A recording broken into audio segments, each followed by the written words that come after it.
Hello, അസ്സലാമു അലൈക്കും. Welcome back to our channel. അപ്പോൾ ഇന്നൊരു പുതിയ വീഡിയോ ആയിട്ടാണ് വന്നിട്ടുള്ളത്. ചെറിയ ഉള്ളി കൊണ്ട് ഉണ്ടാക്കാൻ പറ്റുന്ന പെട്ടെന്ന് ഉണ്ടാക്കാൻ പറ്റുന്ന ഒരു കറിയുടെയും പിന്നെ ഞങ്ങളുടെ നാട്ടിൽ നടന്നൊരു മെഗാ ദഫ് മുട്ടിൻ്റെ ചെറിയൊരു വീഡിയോ ആയിട്ടാണ് വന്നിട്ടുള്ളത്. അപ്പോൾ ആരെങ്കിലും പുതിയതായിട്ട് ചാനൽ കാണുന്നുണ്ടെങ്കിൽ ചാനലൊന്ന് സബ്സ്ക്രൈബ് ചെയ്യുക, ലൈക്ക് ചെയ്യുക, ഷെയർ ചെയ്യുക, കമൻറ്റ് ചെയ്യുക. അപ്പോൾ നമുക്ക് വീഡിയോയിലേക്ക് പോകാം കേട്ടോ. ഇവിടെ ഇപ്പം ഞാൻ കുറച്ച് അളവിലാണ് ഉണ്ടാക്കുന്നത്. അപ്പോൾ അതിലേക്ക് വേണ്ടത് ഒരു പിടി ചെറിയ ഉള്ളിയാണ് ഞാൻ എടുത്തിട്ടുള്ളത്. പിന്നെ എരിവുള്ള പച്ചമുളക് ആണെങ്കിൽ ഒരു 7-8 എണ്ണം, പിന്നെ 2 കഷ്ണം തേങ്ങാക്കൊത്ത് ഇതുപോലെ ചെറുതാക്കി മുറിച്ച് വെച്ചിട്ടുണ്ട്. പിന്നെ ഒന്നെങ്കിൽ കായ എടുക്കാനും കായപ്പൊടി, ഞാൻ കായപ്പൊടി എടുത്തിട്ടുള്ളത്. ഒരു ചെറിയ കഷ്ണം ശർക്കര എടുത്തിട്ടുണ്ട്.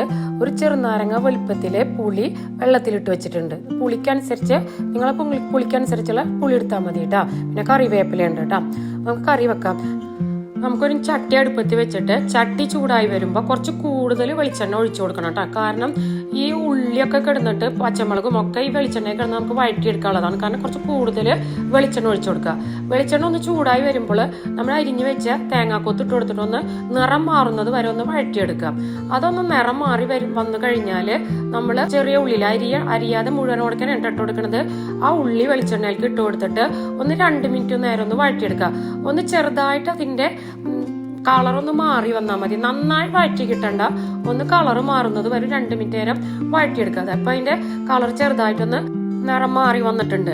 ഇനി അതിലേക്ക് നമുക്ക് പച്ചമുളക് ഇതുപോലെ നടു കീറി വെച്ചിട്ടുണ്ട് കേട്ടോ. ഇതുപോലെ മുഴുവനായിട്ട് കീറിയിട്ടില്ല, ചെറുതായിട്ടൊന്ന് നടു കീറി വെച്ചിട്ടുണ്ട്. എന്നാലും അതിലേക്ക് ഉപ്പും പുളിയും ഒക്കെ കയറി ചെല്ലുള്ളൂ. അതിന് വേണ്ടിയിട്ട് നമ്മൾ എടുത്ത് വെച്ച പച്ചമുളക് ഇതുപോലെ കീറി എടുത്തത് ഇട്ട് കൊടുത്തിട്ട് ഒന്ന് പച്ചമണം മാറുന്നത് വരെ ഒന്ന് നന്നായിട്ടൊന്ന് വഴറ്റിയെടുക്കുക കേട്ടോ.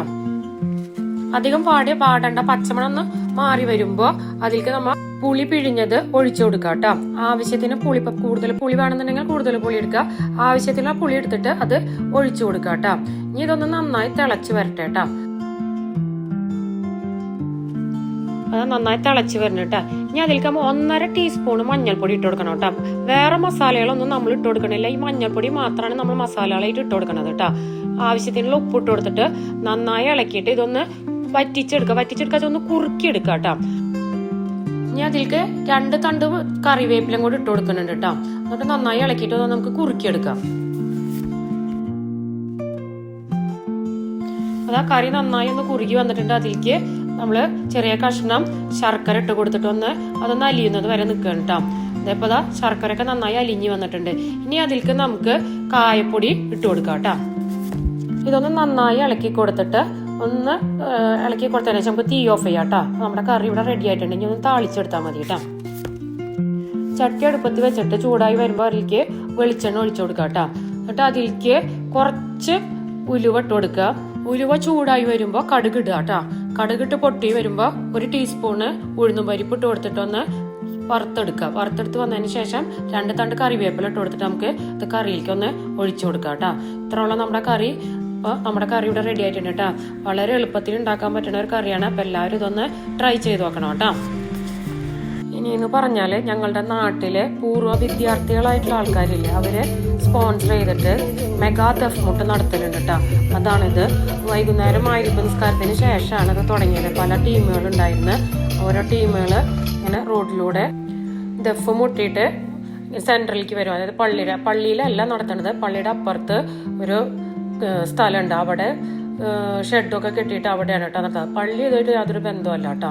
പൂർവ്വ വിദ്യാർത്ഥികൾ നടത്തേണ്ടതാണ്. ഗൾഫിലുള്ളവരും നാട്ടിലുള്ളവരൊക്കെ കൂടെ ഒരുമിച്ചിട്ട് പങ്കെടുത്തിട്ട് നടത്തേണ്ടതാണ് കേട്ടോ. അപ്പോൾ ഇവിടുത്തെ പള്ളിയിൽ ഉള്ളവരും ചില ആ ഭാഗത്തുള്ള എല്ലാവരും ഉണ്ടാകും. കുട്ടികൾ, മദ്രസയിൽ പഠിക്കുന്ന കുട്ടികളൊക്കെ അതിൽ റാലി പോലെ വൈകുന്നേരം പോകും കേട്ടോ.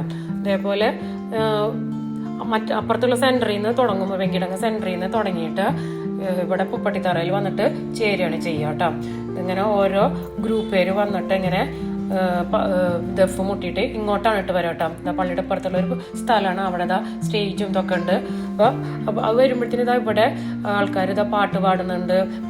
പാട്ട് പാടുന്നവർക്ക് പാട്ട് പാടുന്നുണ്ട്. അതൊക്കെ ഉണ്ട് കേട്ടോ. പിന്നെ ഓരോ ടീമുകൾ കേട്ടോ കളിച്ചു വരുന്നുണ്ട്.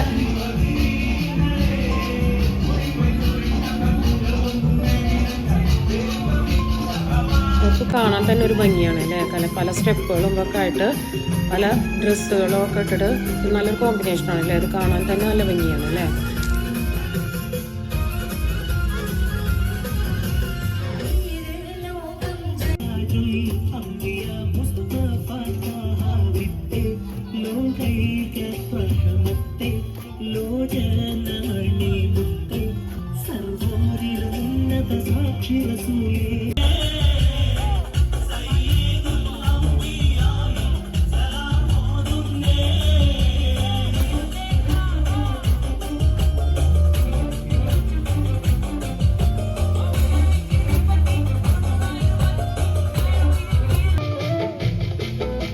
അങ്ങനെ പൊട്ടി വന്നിട്ട് പിന്നെ അതാട്ടോ സ്റ്റേജിൽ ഓരോ ഗ്രൂപ്പിൽ ദഫ് മുട്ട് നടത്തുന്നുണ്ട് കേട്ടോ.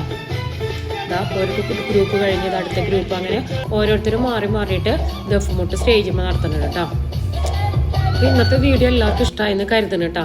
അപ്പോൾ എല്ലാവരും ചാനലൊന്ന് സബ്സ്ക്രൈബ് ചെയ്യുക, ലൈക്ക് ചെയ്യുക, കമൻറ്റ് ചെയ്യുക, ഷെയർ ചെയ്യുക കേട്ടോ. അപ്പോൾ ഇനി അടുത്തൊരു വീഡിയോ ആയിട്ട് വരുന്നവരെല്ലാവർക്കും അസ്സലാമു അലൈക്കും.